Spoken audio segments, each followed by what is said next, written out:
it's crazy to think about their real problem, which is an abundance of riches in terms of talent. They got a lot of players that are going to look for some big paydays coming up soon. And Dak Prescott, where does he fall in that pecking order? He gets kind of low if you start to think about his performance. You want to hear something harsh? Boy, you don't want to argue with Pro Football Focus. I'm just telling you, I'm so glad I retired before this thing came out. Boy, they will break you down. Man. And they get it right. They called him, and I quote, profoundly average quarterback. A profoundly average quarterback who's basically dressed up with a defense and a running game. Everything else is putting lipstick on this pig, as they want to say it. I like Dak. I really like Dak. I don't love Dak to the tune of his floor is now $30 million, and his ceiling may exceed Carson Wentz and get into the mid-30s in terms of annual salary. So I think just because of all the talent they have and the fact that maybe you can roll the dice and win a different way at that position, it won't be crazy if they let him go. You know, I hate to say this because I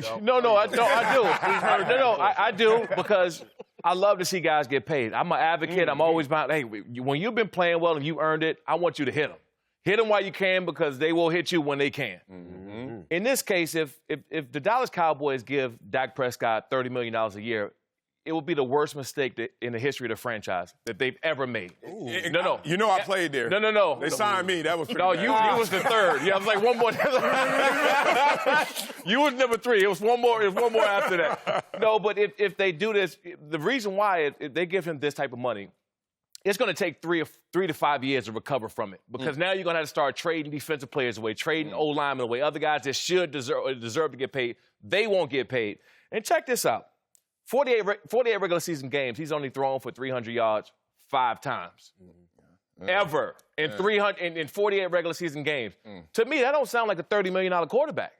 It just don't. So if they go out and even offer or come close to $30 million, it's going to set these guys back for 3 to 5 years, and it'll be a horrible decision. Now, that's just the market rate, though, right? I mean, and we could look at all these. Well, for average quarterbacks, yeah, but no, I mean, look at Wentz. Wentz just got paid 4 years. What is it? $128 million, right? Yeah.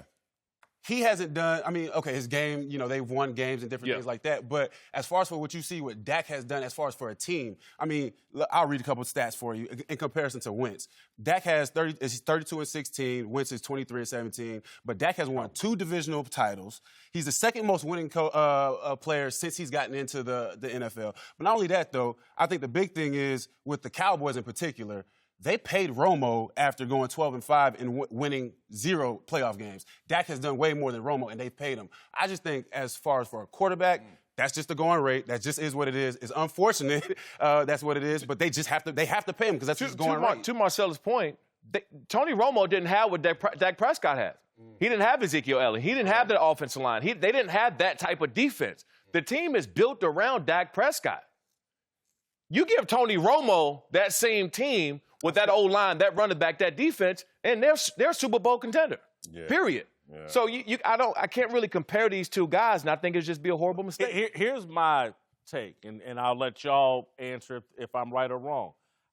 The reason I'm real uncomfortable giving this dude $30 million is that once you do that, when he walks in that locker room, all of his teammates are going to be like, you better deliver. It ain't going to just be us carrying. And so I think he's been very popular in that locker room while underpaid. Yeah. Once he gets paid, he's going to wish that he got treated the way Russell Wilson did when Richard Sherman and was lighting his ass up every chance they could.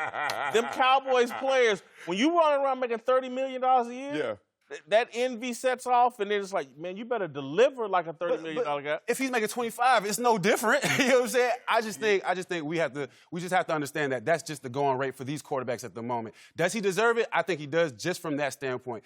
I think from a winning perspective and just being. He's played in every single game, yet you paying some of these other quarterbacks all this money, and they not playing in half the games or whatnot. I just think Cliff, There's a difference between 25 and 30. I know they got math classes. There's a difference, but it's no different from the guy that's making 5. Cliff. It's no different from the guy that's making 5. He's still going to be envious, is my point. That's my point. He's still going to be envious. Get back in that locker room. We some big kids, bro. You know how we I get it. And we playing a child's game, man, and we grown. This is the same dynamic that happened in school. When the girl ain't that cute, everybody said, girl, pick your head. You all right? You fresh? You good? Yeah. Let her show up the next day feeling like she cute. You think you all that. Right. Soon as I get that money, and you come in like, I'm fresh, they be like, oh, no, you ain't. Right. You better go out there and win some more games, throw for some more yards, throw for some more touchdowns. Here's the biggest issue that Dak has in his game. He's dressed up. They have one of the better lines, if not the best line. They have a great running game. They have a great defense. And Pro Football Focus, once again, I'm glad I didn't play, went out there and said the most predictive aspect of a quarterback is his ability to avoid throwing negative throws. And guess where Dak ranks? 25th. Hey. Yep. That means, bruh, when everything goes right, what's your decision making?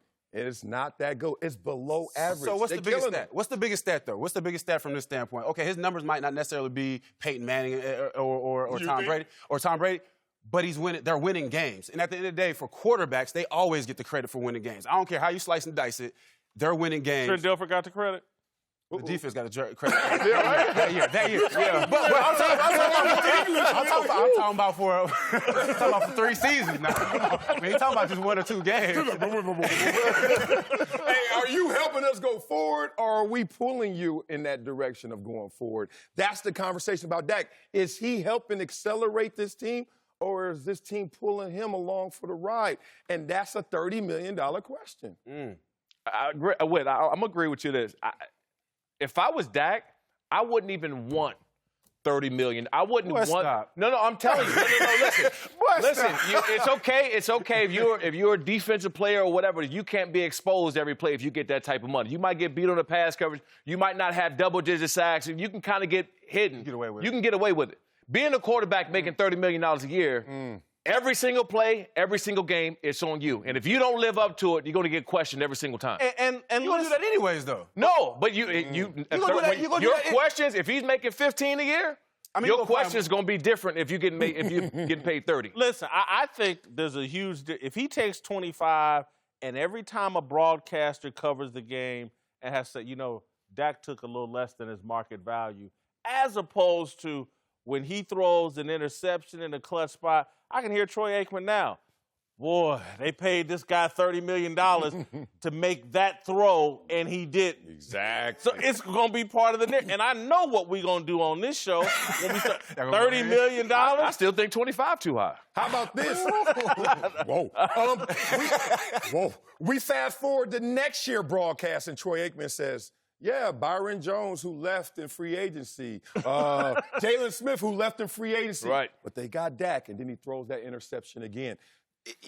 But you can't win. If I'm Dak, I'm not taking less. I'm betting on myself. For sure. But, boy, that He's may be making a lot of money for wearing that star. Right. There's a lot of It's a lose-lose situation for him, to be honest with you. No, off the field, you can pick it up. No.